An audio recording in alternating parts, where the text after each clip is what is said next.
On today's Locked On Texan podcast, Recap Mondays, we look at what went right, what went wrong, as Cody and I look at the 25-9 loss suffered at the hands of the Baltimore Ravens.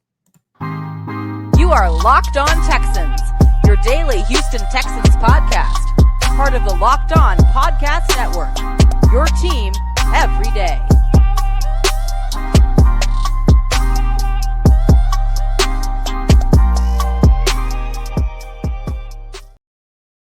Welcome, everybody, to a Monday episode of the Locked On Texan podcast, a part of the Locked On Podcast Network, your team every day. Thank you to all of our new subscribers, new listeners. If this is your first time, be sure to follow us on Twitter at Locked On Texans. Subscribe, like, and comment to the Locked On Texan podcast wherever you get your podcasts, including YouTube, Apple Music, and Spotify. Thank you to all of our returning listeners coming back as we continue to talk Texans, your team every day. I'm John, some sports guy Hickman, of course, your Texan football analyst, and joining me as always is your Texans beat reporter, credentialed media member, and Sports Illustrated's own Cody Davis, here to discuss the 25-9 loss suffered at the hands of the Baltimore Ravens on Sunday. C.J. Stroud, 28 of 44 from the field, 242 yards, no TDs, no interceptions. He was sacked 5 times, so we'll definitely get into that. Dameon Pierce had a pedestrian type of day, 11 carries, 38 yards on the ground as a team. For a team that wanted to establish the run, as a team, the Houston Texans ran for 72 yards on 23 carries, 3.1 yards per carry. Leading the wide receiver core, Cody, listeners, guess who it was? Your third man, Nico Collins, 6 catches, 80 yards on 11 targets. I think the 11 targets may be the more impressive one. Nico was doing a very good job of getting open. As a team, the Houston Texans did get after Lamar Jackson, making his day very difficult. 4 sacks on the day, 5 tackles for a loss. 2 of those sacks came from who? One from Will Anderson, one from John Grenard. The 2 DN studs that Houston has been waiting to see in terms of John Grenard and the rookie who this team traded up for, Will Anderson. He had a very good day. Could have had multiple sacks on the day if Lamar Jackson was not Lamar Jackson. Overall, when you look at the Houston Texans, Cody, you know what stands out to me? As a team that did a very good job of winning the time of possession in the first half. In the second half, not so much. In total, came down to the Baltimore Ravens winning the time of possession on the day. 1 of 4 on 4th down, 7 of 18 on 3rd down. So they were not efficient in moving the chains on the money downs when they needed to. And then, again, as a team, rushed for 3.1 yards per play on the ground. Defensively, they did a very good job. Again, containing Lamar Jackson, did not throw for over 200 yards, did not run for over 40 yards. Zay Flowers, the high man on the day for their wide receivers, 78 yards, one of those big plays he had, but for the most part, their wide receivers were kept in check. Houston did a very good job of creating turnovers on the day, which was something that I wanted to see. An interception that was by Steven Nelson. They also recovered a fumble on the day as well. When we look at the Houston Texans, we're looking at the wins, we're looking at the losses. Let's start with the losses. Since they lost on Sunday, offensive line struggles. Cody, take it away.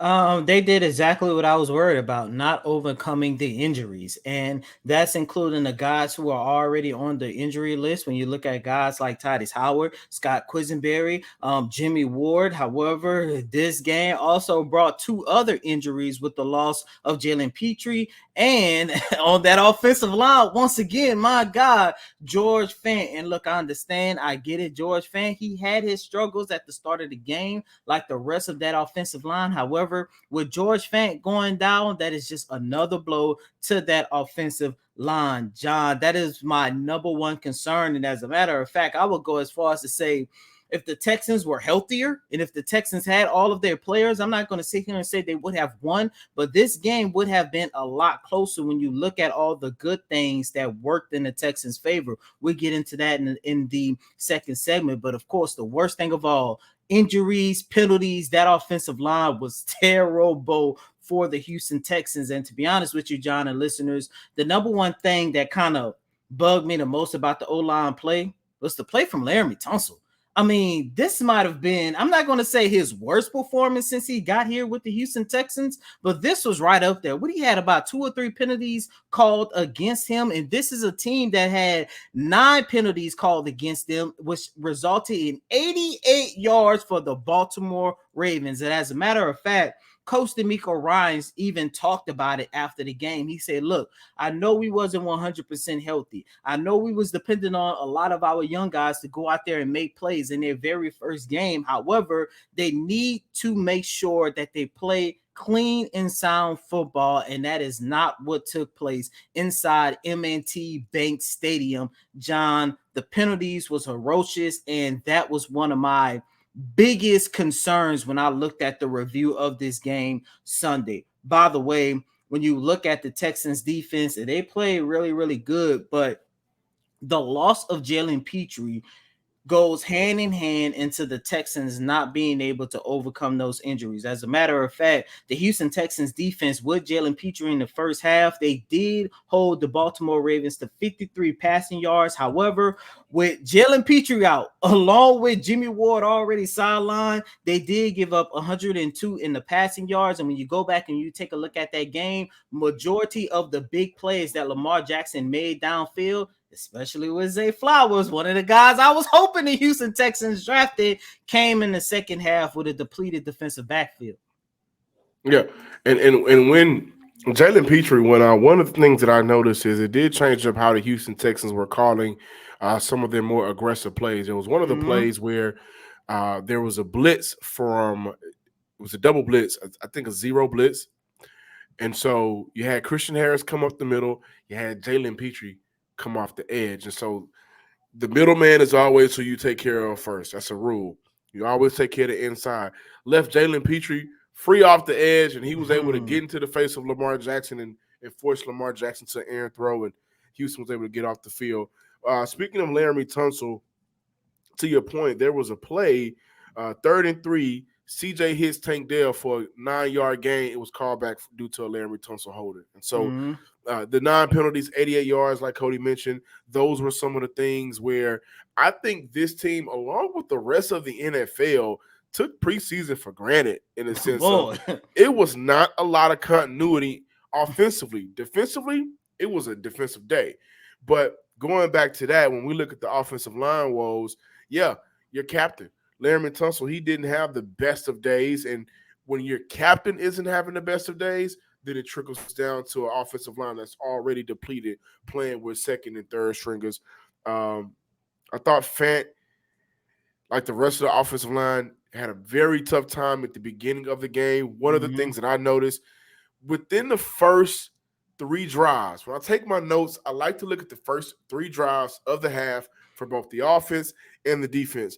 And offensively, the game was just too fast for Houston during those first 3 drives. I thought Baltimore was more aggressive, more faster, and they were more disciplined. You also look at some of the bad things or some of the losses which led to the Houston Texans loss. Bobby Sloak, I thought that he used play action way too much against the Baltimore Ravens instead of at times letting C.J. Stroud just drop back. I think early in the game, he took a lot of the steam away from Dameon Pierce. Dameon Pierce opened up this game 4 carries, I want to say 21 or 22 yards. He ended the game with 38 yards. And so I think the steam was taken away from him. Again, the offensive line wasn't the best. But we look at some of that play calling from Bobby Sloak, I was confused at times. Sometimes I was like, is it Pep Hamilton calling the plays? But overall, Houston burned, I want to say 3 timeouts during the course of the game. Got 3 in the first, 3 in the second half, and they burned 3 of them due to having to, oh my goodness, the clock is about to strike 0 and the play isn't coming off yet. And so I wonder if that was due to the miscommunication from the sideline of getting the play on the field. They just were not ready at certain times throughout the game, especially early on. They burned 3 timeouts, and it was 8 minutes left in the second quarter. That was an issue when you look at some of the losses that led to the loss overall, and the game was just too fast for them early on, right? We got to talk about some good things because some good things did happen, no doubt about it. But I think that's what I look at when I see the losses from Sunday's matchup. But you know who we hadn't mentioned yet, guys? CJ's supposed security blanket. Did not hear Dalton Schultz's name, did not see anything positive from Dalton Schultz. Now, again, does that go back to Bobby Slowick not prioritizing him in those situations where I don't think a screen to the outside to your outside receiver is smart right now when it's 34, 35, right? You have a tight end that played with an all-pro quarterback, was a Pro Bowl. I think Dalton Schultz was an all-pro at one point. Some of the miscommunication and miscues offensively, I think, goes back to Bobby Slowick, him being a rookie. We look at a rookie quarterback and the day that he had, and I think CJ had a very good day, honestly, given the circumstance. But Bobby Slowick is a rookie, first-time offensive coordinator, and I think the game was more overwhelming for Bobby Slowick than it was for CJ Stroud. These days, every new potential hire can feel like a high-stakes wager for your small business. You want to be 100% certain that you have the access to the best qualified candidates available. That's why you have to check out and trust LinkedIn Jobs. LinkedIn Jobs helps you find the right people for your team faster and for free. Super easy. Post your job, then add the purple hashtag hiring frame to your LinkedIn profile to spread the word that you're hiring. Simple tools like screening questions make it easy to focus on candidates with just the right skills and experience so you can quickly prioritize who you'd like to interview and hire. It's why small businesses rate LinkedIn Jobs #1 in delivering quality hires versus leading competitors. LinkedIn Jobs helps you find the qualified candidates you want to talk to faster. Post your job for free at linkedin.com/lockedonnfl. That's linkedin.com/lockedonnfl to post your job for free. Terms and conditions apply. Welcome back in, ladies and gentlemen, to this recap Monday installment of Locked On Texans, the very first one of the 2023 campaign. Unfortunately, it's not a victory Monday. However, despite the 25-9 loss to the Baltimore Ravens, John, I really liked what I saw from the Houston Texans Sunday afternoon. And I only say that because, look, a lot of the issues and the struggles that we saw, in my opinion, I think it had a lot to do with the injuries. However, the players that was out there on the field, especially the young players who was out there on the field, man, I think they played really, really good. And of course, I'm gonna start with the rookie quarterback, CJ Stroud. Look, the first quarter, it was kind of tough on your boy because, you know, it seemed like he had a hard time going through his read. The offensive line had a hard time, you know, trying to keep the pocket clean. However, what I liked about CJ, starting in the second quarter, you saw something switch for CJ. He got more confident. He kept his composure, and that led to him being able to get the ball out a lot quicker. And I like that because given the terrible play of that offensive line, CJ Stroud knew that he definitely needed to get the ball out quicker, and that's exactly what he did during the last three quarters. As a matter of fact, in the first quarter, CJ Stroud completed 4 out of his 6 pass attempts for only 6 yards. However, between the second and the fourth quarter, that young man threw for 236 yards while going 24 for 38. Just imagine what he's able to do once that offensive line becomes healthy. Also want to mention this, by the way, the wide receiving core, but most noticeably Robert Woods. I know throughout training camp, mandatory camp, OTAs, preseason, I wasn't high on Robert Woods. However, this was the first time I said Woods is actually executing what he was brought into this offense and brought into this team to do, and that is to be a security blanket for CJ Stroud. You saw once he started to get things connected with Robert Woods, that is when we really saw this offense move the ball down the field. I love the way how he was utilizing his wide receivers. Also, shout out to Nico Collins. We are expecting this to be a breakout year for Collins, and this first game showed that as well. Yeah, absolutely, man. And to your point with CJ, the Georgia game. Oh, he can use his legs certain times throughout preseason. Oh, he can, you know, he's not the statue, but will he be able to consistently do? Like, we heard the questions, we heard the uncertainty surrounding CJ, and the offensive line for Houston throughout the entire game, but mainly in that first quarter, like they had a very difficult time handling those stunts and those blitz. And for CJ, yeah, he got sacked sometimes, but there were times where he broke out the pocket and either extended the play and was not able to connect with a wide receiver down the field, or just maybe threw it out, or used his legs. And so I love the fact that the accuracy, we saw that, right? We saw him being able to keep his eyes downfield and make the play. He's a tough kid. You see CJ not making a lot of the same mistakes over and over again. And a lot of the times when you saw those mistakes that may have, duplicated from a drive or two before, it's just difficult to do certain things better when the offensive line was playing that way and guys in your face consistently throughout the game. But I love the fact that he used his legs. Also, shout out to Nico Collins. I think one of the brighter spots from Sunday's game. The question marks. Is it the better quarterback play, or is he just mid, right? Or, should they move on from him, get rid of him? 11 targets. Now, I'm not 100% sure, but I don't think Nico Collins has ever had a game with 11 targets. So that's something we'll look at later in the week, guys. In the YouTube comments, you come let us know. But those targets, he was able to get some catches on a run. He was able to be a possession receiver. Nico had one of those games where the only thing he didn't do was score a touchdown, right? And so you like to see that from Nico. But I'm going to flip side it. I'm going to go to the defensive side of the ball. Now, before we talk about the number 3 overall pick, Denzel Perriman, 11 tackles on the day. I thought, and this is coming from a guy that still does not believe in the depth of their linebacker group. Denzel Perriman was by far the better linebacker on the day for Houston. No doubt about it. I loved everything that Denzel Perriman was able to bring to the table for the Houston Texans. What is Grenard going to do? What is Grenard going to do? John Grenard from the top of the game. You know what I loved about John Grenard? He had a sack early in the game on Lamar Jackson. But I'm going to tell you what I like about John Grenard. If you remember, and I think he's a better athlete, but when J.J. Watt was very good on one side, you had Jadeveon Clowney, and before that, you had Antonio Smith. And so what I'm seeing from Will Anderson, as SARS loved to put it last week, and we got an opportunity to see it because I'm going to get to Will Anderson. He's going to be the star, right? He's going to be the star on the opposite side of the ball. But for John Grenard, your job is to make sure you got contained on the opposite side and you're able to affect the run game.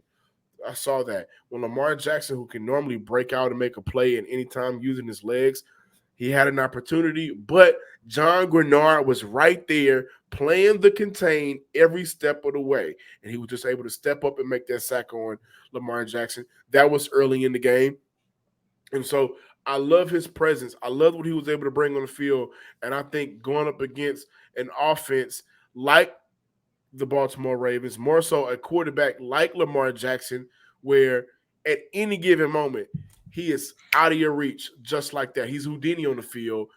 John Grenard made plays. Okay, but now the number 3 overall pick. This guy could have had 4 sacks on the day if Lamar Jackson was just not Lamar Jackson. But what you saw from Will Anderson is everything that has been advertised, is everything that we've talked about, going all the way back to training camp, going all the way back. Will Anderson is the guy. And I'm going to tell you what he did on that sack that I really did like to see, Cody. Got a little hippie, got his bend, got his hips was moving, got a good bend on that, forced Lamar Jackson up the pocket, and then that motor kicked in. And then that strength kicked in all at the same time. He was able to move the lineman out the way and make a play on that. This was a game that featured 3 first-rounders in the 2023 draft. CJ, Will Anderson, and Zay Flowers. I thought all 3 of those guys looked good, but specifically for the Houston Texans, CJ was very good, and I'm anticipating the game against Anthony Richardson this upcoming week, but Will Anderson looks like the guy that will be a cornerstone for your defense, not just your defensive line, for your defense. By the way, before Jalen Petrie went out, he was a stud on the day as well. You know, this game, as I mentioned, I understand if you look at the stats, you look at the final score, you might think to yourself that the Texans got their behind handed to them, but they didn't. And what I love most about the Texans defense was their ability to stop the run. You look on the stat sheet, they did give up 110 yards on the ground. However, you're playing against Lamar Jackson. And in my opinion, he's a top 3 quarterback in the league, given everything that he can do.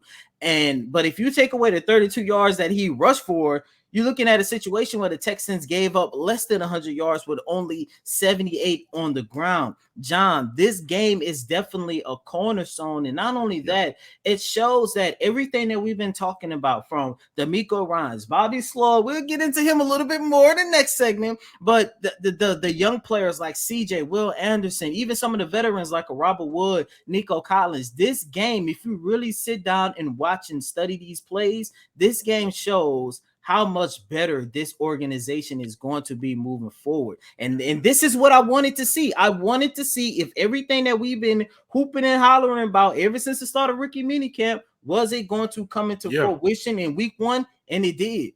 And I think the best part about it, guys, is, I mean, you take away the injuries, and so the offensive line is one of them. We're going into training camp. That was a strong point. Mm-hmm. But the defense is as good as advertised. Now, granted, they went up against an offensive coordinator who just got to Baltimore, and Todd Monken didn't have an opportunity to really get around and get Lamar Jackson out on the field for preseason. And again, I think preseason was taken for granted for all 32 teams in the NFL. But here's the thing. Last year, this team probably could have, not even practiced and ran for 200 on Houston. Right? And you look at the team, like, they held them to 110. Cody, to your point, you take away what Lamar Jackson did, under 100 yards, right? You take away what Lamar Jackson did, that 3.4 yards per carry, which is already there with Lamar Jackson, that's probably closer to 3, right? And they got the turnovers. You're talking about swarm defense. That's what you saw against the Baltimore Ravens. Did not result in a win, but damn it, did it not allow Houston to stay in the game until the game was out of reach. Get ready for the NFL season with incredible offers from FanDuel, America's #1 sports book. Right now, new customers can bet $5 and get $200 in bonus bets guaranteed. Plus, all new customers who bet $5 will get $100 off NFL Sunday Ticket from YouTube and YouTube TV. Now is the best time to join FanDuel.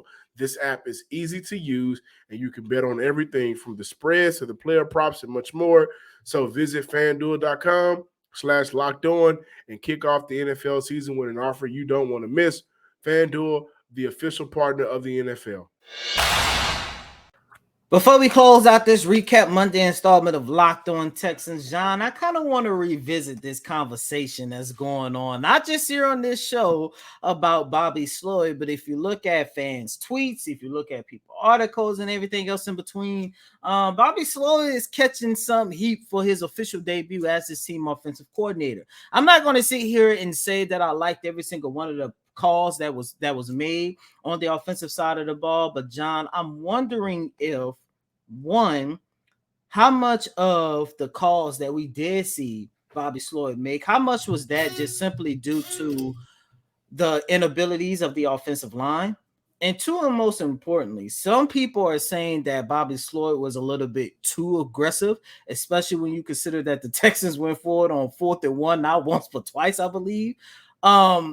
I like the aggressiveness without a shadow of a doubt, because and that's not. I don't think that's a Bobby Sloyd. I think that's a D'Amico thing. Well, I've seen some people talk about it. I'm like, look, I'm happy the Texans went forward on 4th and 1. Not too much for the first one, but especially the second one, because I'm looking at that from a standpoint. Look, ever since Tim Kelly was the offensive coordinator for the Texans, that is something that we always wanted to see, especially during the time when you had the quarterback and Deshaun Watson to do those type of things. And to see that in the very first game with a rookie quarterback and CJ Stroud, who's going to be this team's next franchise quarterback, I like the aggressiveness. However, I don't want to put too much of the blame on Bobby Sloyd, because I think due to the inabilities of that offensive line, I think that's why we saw him call the game the way he did.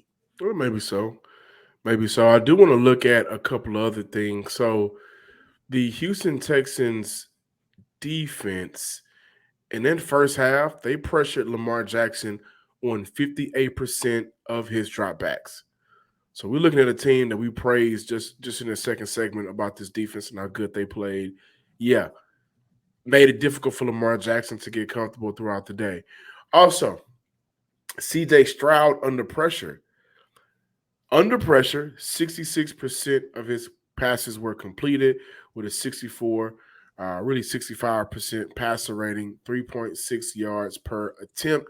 No pressure, he completed 57% of his passes with an 84% passer rating, 6.4 yards per attempt. So, again, we're looking at CJ Stroud going up against a team that was very aggressive with the Baltimore Ravens. He was not bad. No touchdowns, but no interceptions on the day. And also, you look at a team, they coming at CJ Stroud, no blitz, 22 of 34, 175 yards, 5.1 yards per attempt with a 77.5 passer rating. Against the blitz, 6 of 10, 67 yards, 6.7 yards per attempt with an 80% passer rating. CJ Stroud, I think, was very good on the day with and without the pressure in his face. He is a guy that a lot of people had question marks surrounding his in Ohio State. A lot of things are given to you, right? It's a lot of space for your wide receivers to operate on. But CJ Stroud did a very good job going up against the defense, against the Baltimore Ravens, and I'm proud of the young man. I am concerned. We're looking at more on the Texans' loss to the Ravens. I'm concerned about this running game. And I'm concerned because there was no difference in the offense. And Cody, back to your point, a lot of this could have just been simply because, well, the offensive line wasn't good. And so that limited your play calling. But there was no change of pace with Devin Singletary in compared to Dameon Pierce. Neither one of those guys did anything on Sunday that stood out to me. Now, this is early in the season. This team is going up against a lot of adversity. I'm looking at the game next week versus the Colts, an in-division game, a rivalry game. Maybe the circumstances are different, but throughout the week, Houston as a team on the offensive side of the ball, they got to find a way to scheme up those two guys, especially Dameon Pierce. You also consider they did not really, to this point right now, they didn't really challenge Dameon Pierce. It was a foregone conclusion. You are our starting running back because we believe in you, rightfully so. But he still got to go out there and do a better job. And I think that throughout the season, what we saw from Dameon Pierce, we may see it again. He will. Granted, the offensive line has to be much better, and I'm curious to see how Houston helps that O-line hold up for the next 3 games with no Titus Howard, no Juice Scruggs, and a lot of the shifting and shaping and moving around bodies. I do wonder if the next shift with this O-line that we're going to see, I do wonder if it's going to get a tad bit better, because when you go back and you take a look at Josh Jones, his debut with the Houston Texans, playing left guard, he was not good. That wasn't surprising to me, John, listeners and viewers, because remember, what is something that I've been saying ever since the Houston Texans acquired him from the Arizona Cardinals? He is not good at guard. He is best at tackle. However, after George Fant went down with that, I think he suffered a shoulder injury, if I'm not mistaken, and they put him at right tackle. He's back at a position that he's best at. So, maybe that might be a blessing in disguise, unfortunately, for the Houston Texans. And I say unfortunately only because you're looking at another offensive lineman who has went down with an injury. We don't have an update or status or anything on George Fant as of right now. But this might be a situation where, due to the injury to Fant, you're going to get the better version of Josh Jones, and it's not going to look as bad giving up that 5th round pick like it did on Sunday. Thank you guys for checking out today's episode of the Locked On Texan podcast. Remember, we are with you every day this week covering your Houston Texans. Give us a follow on Twitter at Locked On Texans, and make sure that you follow us, subscribe, and comment to the Locked On Texan podcast on YouTube as well. And as always, I'm your host, Cody M. Davis. Please remember to follow me on Twitter at CodyDavis_24. Once again, that's Cody, COTYDAVIS_24. Until next time, ladies and gentlemen, forget the loss. This game, you got some promise with your Houston Texans. Peace.